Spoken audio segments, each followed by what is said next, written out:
நீங்க இது வரைக்கும் பாருங்க, மற்ற தலைவர்கள் பேசாத ஒரு ஒரு அரசியல் யுக்தி அவர் எடுத்து கையாளுறாருன்னா, இயற்கை சார்ந்து, கனிம வளங்களை சார்ந்து, மலைகளை சார்ந்து, பிற உயிர்களை சார்ந்த விஷயத்தையே அவர் பேசிக்கிட்டு இருக்கிறாரு. இது அடுத்த தலைமுறை பிள்ளைகள் எல்லாமே தெரிஞ்சுக்கிறான். இன்னைக்கு டெக்னாலஜி வைஸ் நம்ம எவ்வளவு முன்னேறினாலும் அதே மூலம் எவ்வளவு பெரிய பாதிப்பு இங்க ஏற்பட்டிருக்கு அப்படின்ட்டு. நீங்க முன்ன மாதிரி வயசானவங்க தான் கண்ணை மூடிட்டு ஏடிஎம்கே டிஎம்கேன்னு சொல்லிட்டு ஓட்டு போட்டுட்டு இருந்தாங்க. இன்னைக்கு அப்படி இல்லை. இளைஞர்கள் என்ன சொல்றாங்க, அவங்க நமக்கு என்ன செய்யறாங்கன்னு தெரிஞ்சுக்கிறான். இது நல்லதா கெட்டதான்றத பல விஷயங்கள் சீமான் பேசின விஷயத்த காணொலியில போய் பார்க்கும்பொழுது, ஆமா இயற்கை கூட சொல்லும் போது சில விஷயங்கள் கரெக்டா இருக்கு ரெஃபரன்ஸ்லாம் அப்படின்னும் பொழுது அப்ப இளைஞர்கள் ஈர்க்கப்படும் பொழுது இது பெரிய லெவலில் ஒரு ஓட் கன்சல்டேட் மாறும். ஆனால் சீமான தயவு செஞ்சு நாடாளுமன்றத்துக்கு அனுப்பிச்சிடாதீங்க. அவருக்கு சட்டமன்றம் தான் கரெக்டான இடம். நீங்க நாடாளுமன்றத்துக்கு அனுப்பிச்சிட்டீங்கன்னா அவர் டெல்லியில சண்டை போட்டுட்டு இருக்கிறது எனக்கு தேவை கிடையாது. இங்க களத்துல அவர் வேணும்.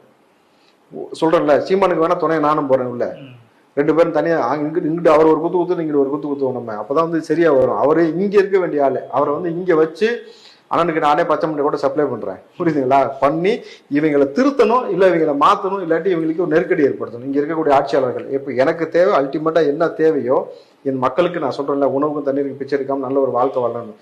அதே சீமான் முன்னெடுக்கும் பொழுது மக்கள் தன்னிச்சையா அந்த பக்கம் போறதுக்கான எல்லா வழிவகையும் அண்ணனுக்கு நானே பச்சை மண்டை கூட சப்ளை பண்றேன், புரியுதுங்களா? பண்ணி இவங்களை திருத்தணும், இல்ல இவங்களை மாத்தணும், இல்ல